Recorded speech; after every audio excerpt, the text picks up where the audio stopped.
gamers, you know it is your boy Cam 1111, and I'm back with an absolute banger. Why duos never last in rap, never last in hip hop anymore? And I ain't gonna lie, we got a ton of names that we can think of off the head. We got a bunch of people we think of. Shout out to Luista, man. No intro needed. We jumping right into it. Happy Saturday. Let's go. Faced a different problem that led to their And just something off the head. Damn, I was just about to say that. Just something off the head. Thug and Quan, shit. I ain't even gonna lie. Thug and Quan is a big one. Uzi, Cardi, shit. Who else I can think of just off the head? That Uzi and Cardi one's big because now Cardi's bigger than Uzi. Oh damn, there they go. Jay and Ye. Let's start by investigating what happened to Drake and Future.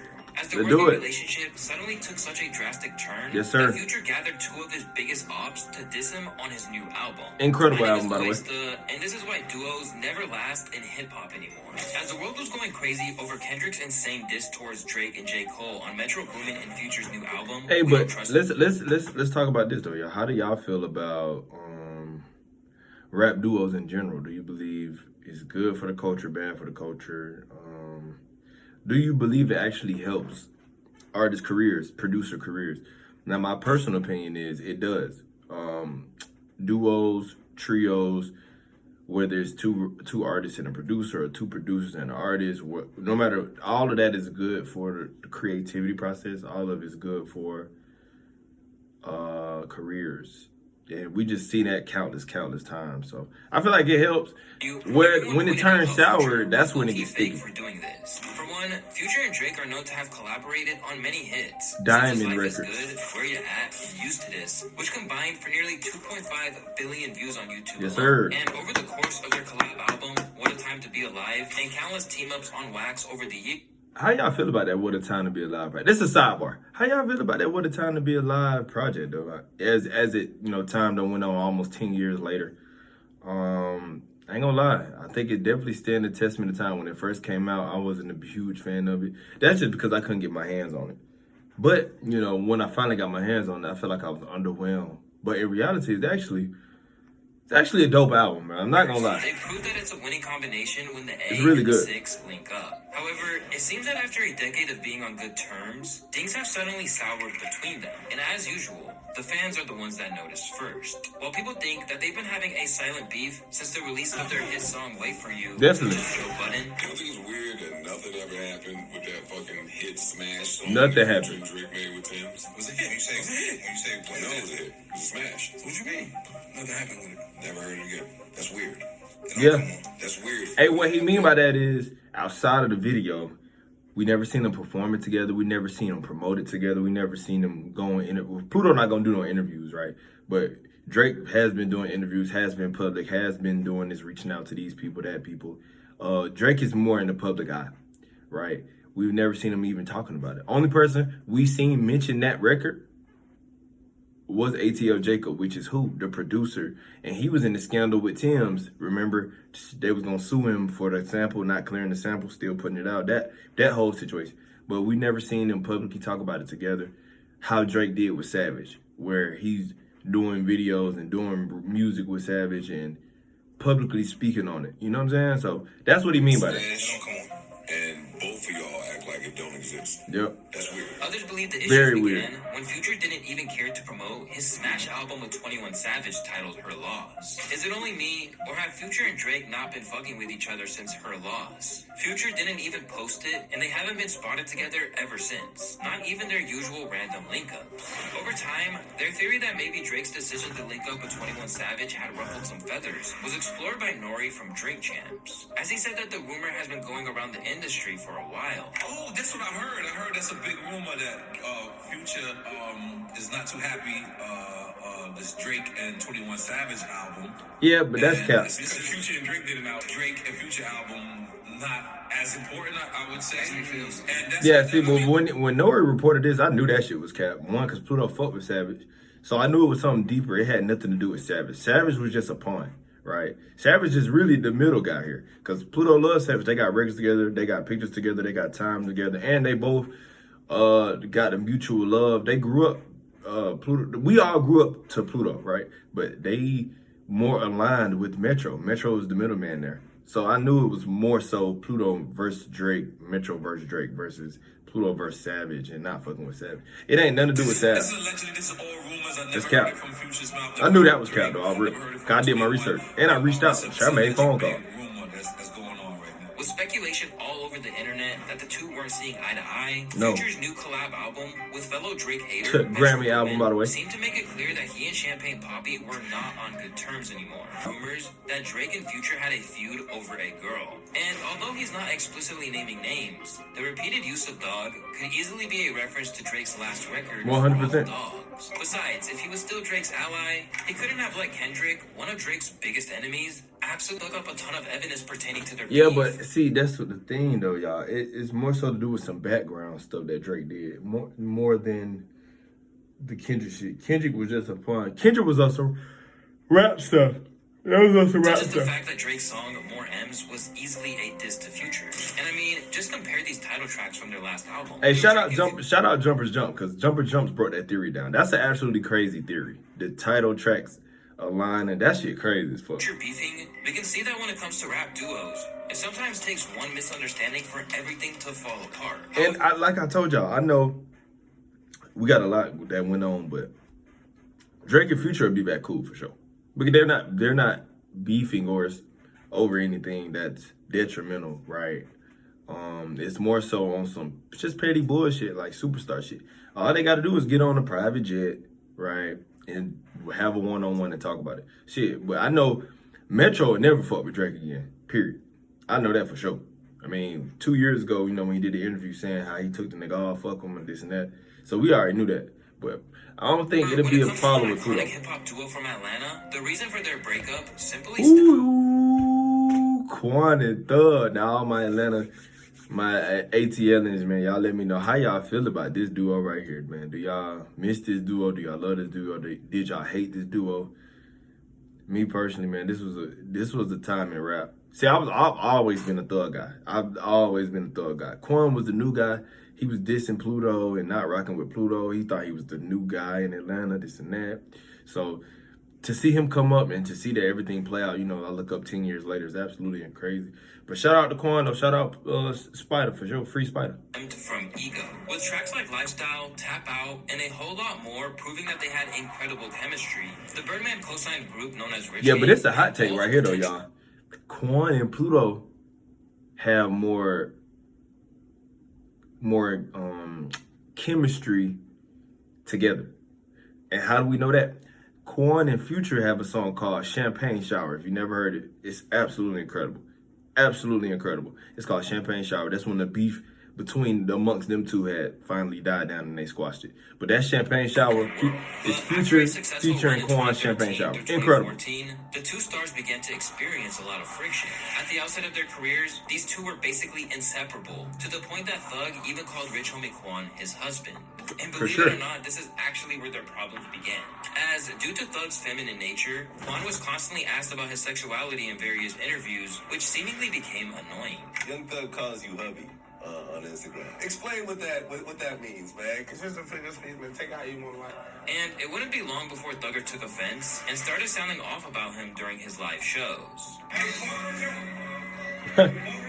Yeah. Which prompted responses such as this from Quan during his shows. That should be noted. That Quan soundbite was first. Quan did Thug first.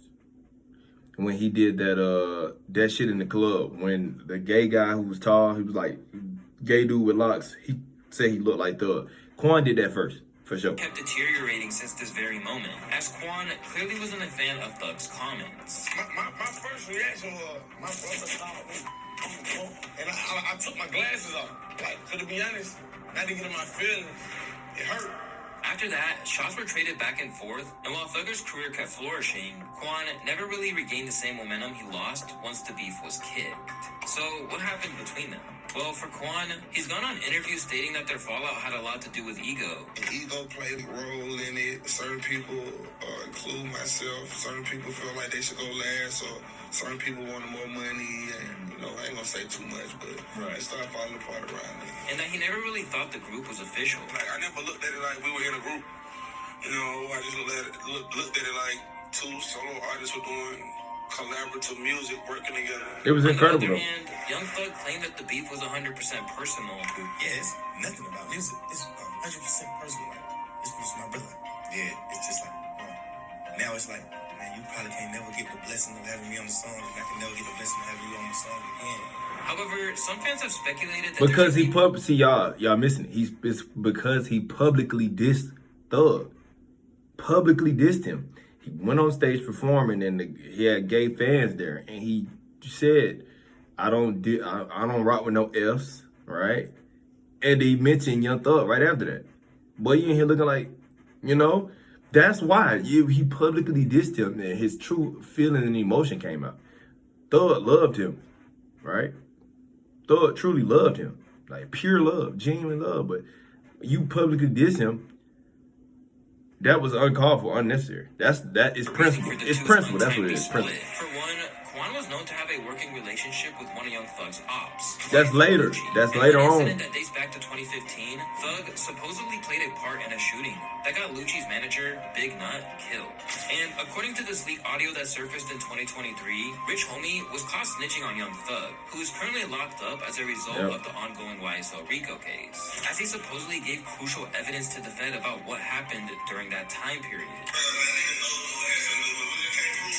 With snitching viewed as a big no-no in the culture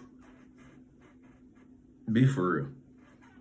of hip-hop, If you know, you know. I ain't gonna say too much. vehemently denied the rumors and essentially got off scot-free. But one artist who couldn't escape the drama when it came to snitching on Young Thug is Gunna. Hello. In fact, it was such a massive issue that it also destroyed Now, how y'all feel about Thug and Gunna? That's a phenomenal duo right there. I like his Thug and Gunna working more than relationship Quan and with another Thug. ATL rapper, despite the fact the duo were once close as brothers. At one point in time, these two artists from ATL were both under Thugger's wing. While Gunna was officially signed to Thugger's label, the YSL Records leader was also paying Lil Baby to rap in the studio Yes, he and was. keep himself out of the streets. At this stage, Gunna essentially stepped in as a mentor, and in Lil Baby's own words, helped him learn the craft of rhyming. And I started rapping, and he actually started like helping, you know what I'm saying, rap. Like, I didn't pay Gunna to write my song. When discussing his role in Lil Baby's career, Gunna said that he helped push him to go harder, critiqued his work, and gave him words of encouragement, which helped them develop a really close friendship with one another. Would you say Gunna's your closest friend in the industry? Yeah, definitely. I don't got no friends in the industry like that.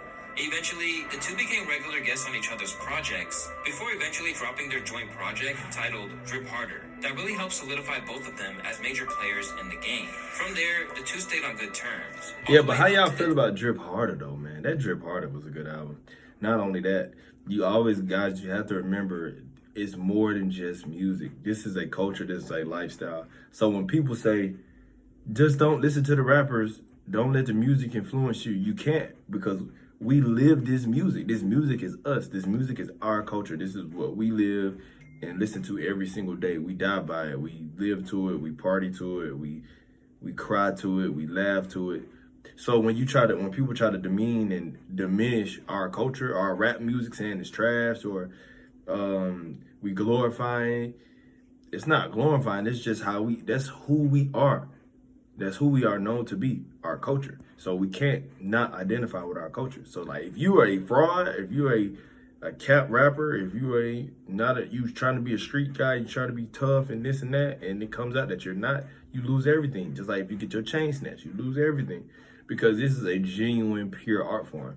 Now, I don't agree with all of it, but that's what it is. The YSL RICO case I discussed earlier. While his friends were in jail, Lil Baby expressed support for both Thugger and Gunna. However, Gunna would eventually do something that would turn a lot of his rap peers against him. December 14th, 2022 marks the day Gunna's life and career took a turn in a new direction. It was revealed that Gunna was released on an Alford plea, which allows the defendant to maintain their innocence, but acknowledge that pleading guilty is in their best interest. In other words, he basically snitched on Young Thug. For He sure. said that his record label YSL Free was Jeff, by the way. indeed a gang and not just a rap collective as everyone thought.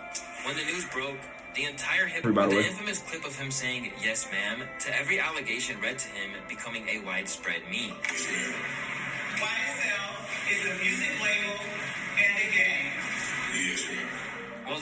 was divided Goofy. over if taking an Alfred plea was considered as snitching. That's the People snitching, like bro. Tekashi 6ix9ine, who got blackballed from the entire music industry for the same accusation, were trying to convince the public that it was just that. The judge said YSL is a gang and a record label. YSL committed crimes in furtherance of the gang to whatever. Is that correct, Mr. Kitchens? What did he say? Yes, ma'am. You not admitted to That's your snitching, crime. fool. You just told the court that YSL's a gang. So now you just fucked up your man's defense. Your man can say, listen, look how many records we sold. Look how many stadiums we sold. And with that, his close friend and work And I know y'all hate Tekashi, and I don't really like Tekashi either, but he's right. I hate to say it, he's right. You snitch, bro. Was amongst the many rappers who immediately unfollowed him on Instagram. This is basically the modern way of ending a friendship. And it wasn't long before he started posting songs dissing his former friend. Then, during a performance of their hit song, Drip Too Hard at a show, Lil Baby prematurely cut the track, reminding the crowd that he thought Gunna was a rat.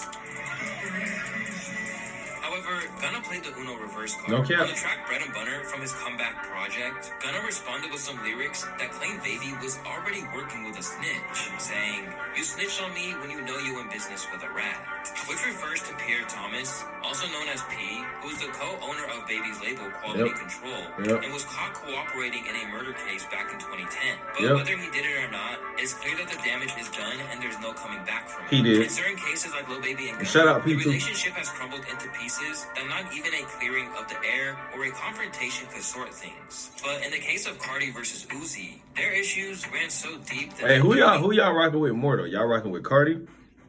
Or y'all rocking with Uzi more? Me personally, I always was an Uzi guy. I'm done with Uzi now though. I'm done with I ain't gonna lie. I'm almost done with Cardi as well for the simple fact that, man, they keep doing all this.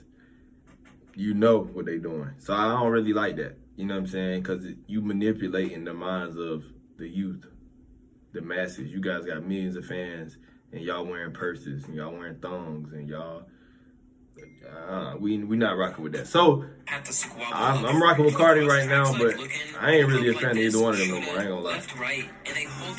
I was though. Like I would, if you look at my Apple Music profile, which I'll be launching a project that I can share my stuff with y'all, share it to the world. But I got playlists for both of them. Cardi and Uzi weren't just the leading lights of the so-called mumble rap era, but also a real dynamic duo that hip-hop misses dearly. It's your boy, Playboy Cardi. At one stage, there were even claims that they would link up for a collab project. They did. Titled 1629. And Cardi has spoken openly about just how many tracks they have in the vault that'll probably never see the light of day. Like, how many records do y'all have together that we haven't heard? That are just sitting on a hard drive somewhere? 100? Jesus. As early as 2017, we saw the first signs of discord when Uzi pulled out of a planned tour with Cardi because he had to, quote, focus. And although they kept things pretty much under wraps, that was the last we ever heard about the possibility of them releasing a project together. But as of 2019, things switched up, with Uzi opening up about his feelings on the increasingly elusive Cardi on Twitter. When a fan questioned the status of their relationship, Uzi simply tweeted that they were not on good terms. He went on to claim that he just took a different route and that it had nothing to do with beef. But Uzi would later reveal in 2020 that they had some real tensions that they had to deal with, before stating not long after that they already linked up and fought each other. Over time, Uzi would continue to be the one who filled in the blanks in regards to the relationship, claiming that he tried to collaborate with Cardi multiple times, but couldn't find him, and was probably bitter about this, considering he called Cardi's new track just meh shortly after. And as Cardi continues to grow increasingly isolated from the rest of hip-hop in terms of sound, the possibility of them working together again looks increasingly slim. However, in a rare moment of vulnerability from Uzi, he's since admitted that he's a little jealous of Cardi in terms of how he found his own niche in hip-hop. Cardi Cardi made that lane like, yo, Cardi's so good at that shit, nobody else can do it. And I'm being real, you get what I'm saying? Like, he closed it off, like, that's that road, that's his personal road. In the case of Uzi and Cardi, He did though, it was I can't really lie. their own personal dynamic that was the problem. But sometimes, rap duos are torn apart by financial problems. And that's exactly what happened with Jay-Z and Kanye. Nowadays, it's absolutely crazy to think that these two went on a huge worldwide tour where they performed together every night. Hey, crazy to think though, y'all, how time has flown. Remember when they did Watch the Throne? Remember Uzi did Love Is Rage too, and Cardi did dyed lid and whole lot of red, man. So much time has flown. That's why it's important for you guys to you got to take it seriously. And that goes back to why I do daily uploads, y'all. It's because of that. I want to be productive every single day. Not only do I love YouTube and love making content and love doing commentary of rap, of basketball, of sports, of just being able to create my platform and voice. I love this shit and I would die for this shit. It's kind of how it is with whatever you passionate with. If you want to be a doctor, dentist, if you want to be an author, if you want to be a musician or artist or engineer, man, take your craft serious, man. Work on that shit every single day. Every single day. Make every day productive and your life will change. Thank y'all for all the love and support. Songs like Otis and In Paris, their collaborative multi-platinum selling album, Watch the Throne, not only broke records and went quintuple platinum, but it also ushered in a whole new era of hip-hop. However, soon after this record came out, things would start to go off the rails, and any plans for a sequel would be nothing more than a distant memory. You could say that the relationship between Jay-Z and Kanye got a little weird after Ye embarrassed Taylor Swift on live television, writing for Jay-Z's wife Beyonce as if he was her husband. I'm really happy for you. I'm gonna let you finish. Yeah. But Beyonce had one of the best My bad, videos y'all. of My all bad. time. She did. She did. And Ye was different. But in terms of what went wrong between the two of them, Ye feels as if their dynamic changed in 2014 when Jay-Z and Beyonce never showed up to his wedding when he got married. Y'all notice how all of these breakups have nothing to do with music. I was hurt about them not coming to the wedding. I understand they was going through some things, but if it's family, you know, He's not wrong. you're not gonna miss a wedding. You're not wrong. Just like if you have if you're about to get married or if you have something that's super huge going on in your life and your loved one's not there or your friend's not there, just like if your mom don't go to your wedding or if your mom don't come to your first award or, you know what I'm saying? Like if you win a championship and your mom or father's not there, like that's a really big deal.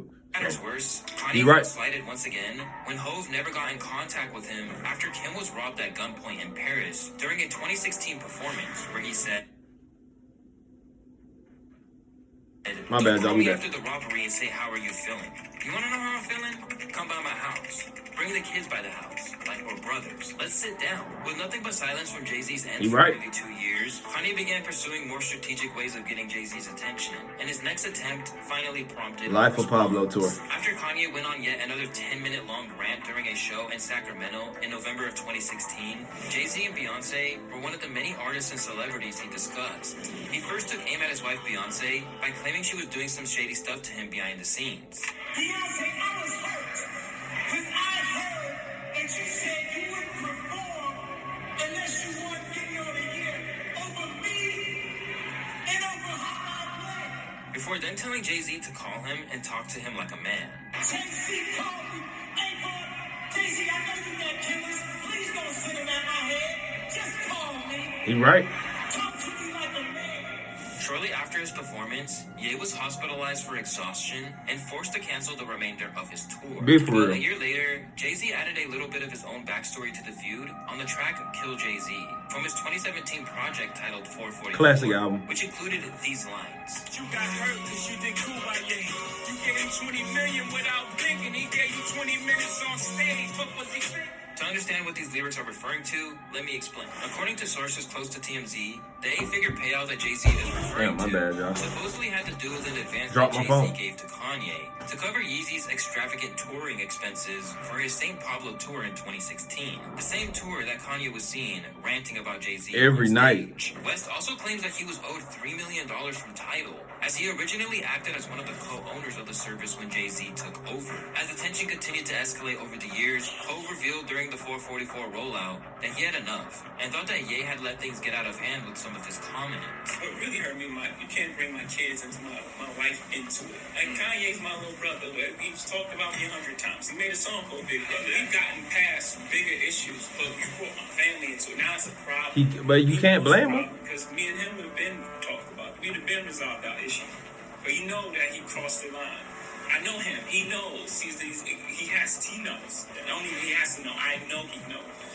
Because we've never let this much space go between one of our disagreements, and we've had many. It's part of who we are. But in 2020, they broke Alright, the internet. Ye not They wrong. joined forces again on Donda's jail. And to say that fans weren't excited to see them back on good terms would be an understatement. After personal issues and public bold statements tore them apart, Jay and Ye finally linked back up. But things aren't as they once were. Because even though Jay had recorded his verse, the reunion almost never happened because Ye once again felt like Hove wasn't there for him. Everybody is saying, I'm taking the verse off. I'm taking Jay-Z verse off. I'm taking this. Anybody who got here, unfortunately, is that on this verse. In response, I can't Hov be was mad replaced at with the baby on the track Jail, and by the looks of it, that didn't do much to cement them back on solid ground, as when Ye released Vultures, Hov But can you blame them though, y'all? I can't blame Ye, man. I can't blame none of these people for feeling how they feel. You can't tell somebody how to feel. So I agree with Ye 100%, and he has some valid points that Jay-Z, you will have to answer for. Not now, I mean, at that time. So y'all let me know what y'all think in the comments, man. Which is your favorite rap duos? Which are some of the duos that you wish still would be rocking with each other? Obviously, mine would be Future and Drake, but, free Jeff, free Thug. Make sure you like, share, subscribe if you're new. I'm signing out, y'all. Love.